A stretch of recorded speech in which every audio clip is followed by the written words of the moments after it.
सतगुर अगै अरदास कर, साजन दे मिलाए। श्री राग के अंदर श्री गुरु नानक देव जी महाराज 55वें अंग पे 55th अंग पे ये शब्द सुशोभित कर रहे हैं। साथ संगत जी, तन तन श्री गुरु ग्रंथ साहिब महाराज जी की चल रही हिंदी में लड़ीवार कथा हम सब श्रवण कर रहे हैं। कल इस शब्द में महाराज ने कृपा करके ज्ञान दिया कि कैसे मछली की तरह, जैसे मछली जाल में फंसती है, वैसे हम सब मोह माया के जाल में फंसते चले जा रहे हैं। काल के जाल में, काल के चक्र में फंसते चले जाते हैं और जब समा आता है अंत का तो फिर हम अपने आप को बचा नहीं पाते।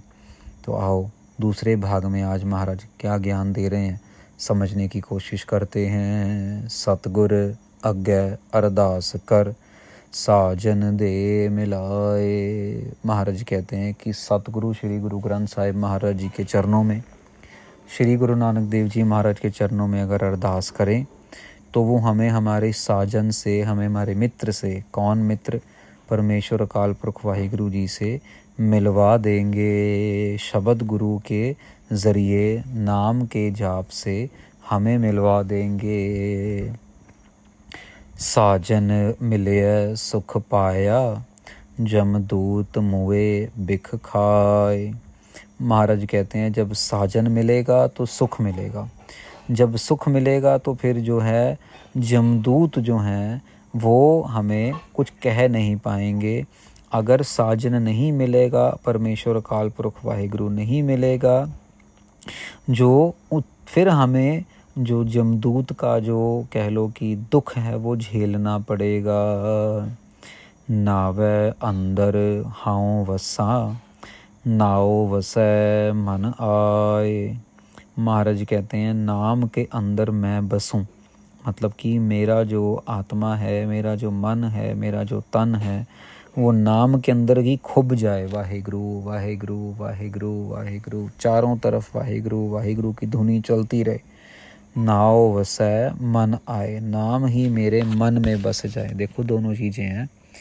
जब साध संगत जी किसी कागज़ के ऊपर हम लोग कलम चलाते हैं ना, तो कलम चलाने के बाद जो इंक है वो कागज़ में चली जाती है और हमें अक्षर नज़र आता है, पर वो कागज़ जो है वो इंक में नहीं जाता। इंक कागज़ में घुस जाती है लेकिन कागज़ तो वहीं का वहीं है। ऐसे ही यहाँ पे महाराज कह रहे हैं कि नाम के अंदर मैं बस जाऊं और मेरे अंदर नाम बस जाए। बाज गुरु गुबार है, बिन शब्द बूझ न पाए। महाराज कहते हैं गुरु महाराज के बिना सब अंधेरा ही अंधेरा है। बिना शब्द गुरु के किसी को समझ नहीं आता कि परमेश्वर कहाँ है, कैसे मिलना है, कब मिल सकते हैं, कब कल्याण होगा, कैसे कल्याण होगा।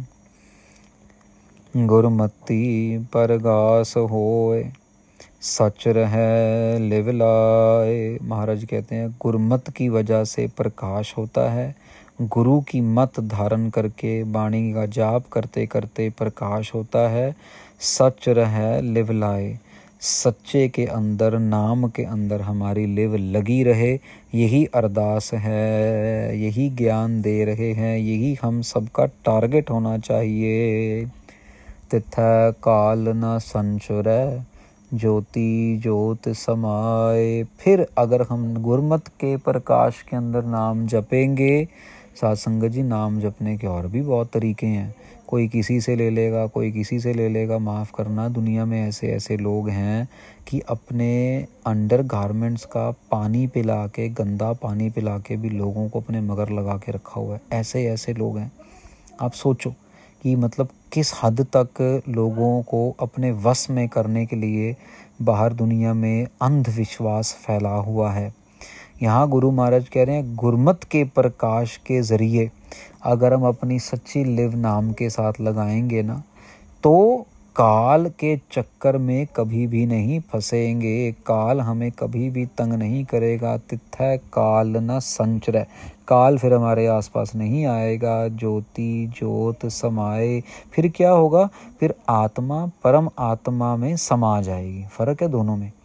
एक तो वह जमदूत आ रहे हैं, लेके जा रहे हैं, और दो तरीके हैं ना साध संगत। जब मान लीजिए कोई चोर है, अब चोर को तो पुलिस आएगी, पकड़ के ले जाएगी, डंडा डंडा मारेगी उसको, लेकिन अगर कोई पॉलिटिशियन है तो उसको सलाम करती है पुलिस। आप समझ रहे हैं, ये फ़र्क है। तो यहाँ पे मौत जब अगर किसी मनमुख को आएगी तो फिर तो डंडे मार के जमदूत लेके जाएगा, लेकिन अगर कोई नाम जपने वाला है तो उसको तो फिर उसकी ज्योति ज्योत में लाए, उसको फिर आराम से 5 प्यारे आएंगे। बहुत नाम जपा होगा तो गुरु महाराज खुद भी कृपा कर देते हैं, लेने आते हैं, नहीं तो अपने 5 प्यारों को भेजते हैं महाराज, अपने प्यारे शहीद सिंहों को भेजते हैं। ये तो महाराज की मौज है। लेकिन वहाँ पे जमदूत नहीं आ सकता जहाँ पे नाम का जो है भंडार है। तू है साजन तू सुजान, तू आपे मेलनहार। महाराज कहते हैं तू ही साजन है, तू ही मेरा मित्र है, और तू ही सुजान है, तू ही सब कुछ जानने वाला है, तू सबसे ज़्यादा इंटेलिजेंट है। इंटेलिजेंट तो चलो एक दुनियावी ज्ञान हो गया ना, एक होता है सब कुछ जानने वाला, सुजान, सब कुछ जानने वाला। तू आपे मेलनहार, तू ही है जो हमें अपने आप से मिलवा सकता है, और कोई नहीं मिलवा सकता। गुर सबदी सालाहिय, अंत ना पारावार। महाराज कहते हैं गुरु महाराज के शब्द की सिफ्त सलाह करते हुए, अंत न पारावार, कभी भी उसका अंत नहीं पाया जा सकता। ये समझ आ जाता है, जब ये समझ आता है ना साध संगत जी, हम परमेश्वर का कभी अंत नहीं पा सकते। फिर हमें अपने आप को बहुत छोटा महसूस करना पड़ता है, और जब तक हम अपने आप को छोटा महसूस करते रहेंगे और परमेश्वर को बड़ा मानते रहेंगे, इसका मतलब कि हम उसके हुक्म में चल रहे हैं। हम अपने अहंकार को छोटा रख रहे हैं और उसकी कृपा को बड़ा रख रहे हैं। बस यही गुरु महाराज शब्द में समझाना चाह रहे हैं। तिथै काल न अपड़ै, जिथै गुरु का शब्द अपार। महाराज कहते हैं जहाँ पे गुरु का शब्द है, जहाँ पे सिमरन होता है, जहाँ पे गुरु ग्रंथ साहिब महाराज हैं, वहाँ पे काल नहीं आता है कभी भी, वहाँ तक काल नहीं पहुँचता है। हुक्मी सभ्य उपजह, हुक्मी कार कमाहे। महाराज कहते हैं, अब देखो यहाँ पे आखिरी भाग में ना महाराज जो आखिरी पदा है, इसमें महाराज बिल्कुल जो है ना वो हुक्म की बात करने लगे हैं कि हुक्मी सभ्य उपजे, हुक्मी कार कमाहे। अब यहाँ पे क्योंकि देखो महाराज को पूछा, महाराज काल चक्र बताओ, तो महाराज को पूछते हैं, महाराज आप तो कह रहे हो भी काल के अंदर सब कुछ है, लेकिन काल भी किसी के वश में है भाई, काल के ऊपर भी किसी का वश चलता है। तो महाराज उसका जवाब अब दे रहे हैं कि हुक्मी सभ्य उपजय, भाई उस परमेश्वर के हुक्म से ही सब कुछ बन रहा है। हुक्मी कार कमाहे, परमेश्वर के हुक्म से ही हम सब काम कर रहे हैं। हुक्मी काल वश है, हुक्मी काल वश है, हुक्मी साच समाहे। महाराज कह रहे हैं जो काल है ना वो भी उसके हुक्म के अंदर ही है, कि ये नहीं कि काल इंडिपेंडेंट ही कहीं पे गाड़ी लेके घूम रहा है, जहाँ मर्जी चला जाएगा, जिस मर्जी को उठा के ले आएगा, नहीं ऐसा नहीं।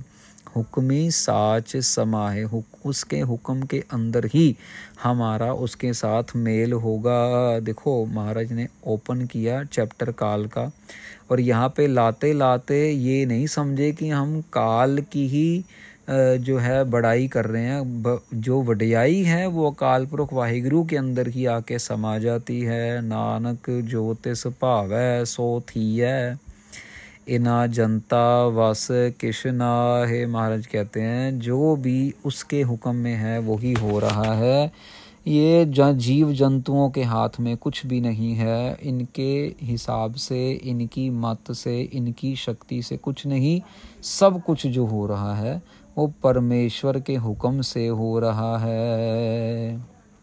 साध संगत जी, काल चक्र को गुरु महाराज ने बहुत ही खूबसूरती से बताया है, समझाया है काल को कैसे हम अपने वश में कर सकते हैं, काल को कैसे नीचा दिखा सकते हैं और अपने आप को काल से कैसे बचा सकते हैं। गुरु महाराज ने उनको जिज्ञासुओं को भी जवाब दिया और हमें भी समझाया है बहुत ही प्यार से। तो यहाँ पे 55 अंग का जो शब्द है ये समाप्त होता है।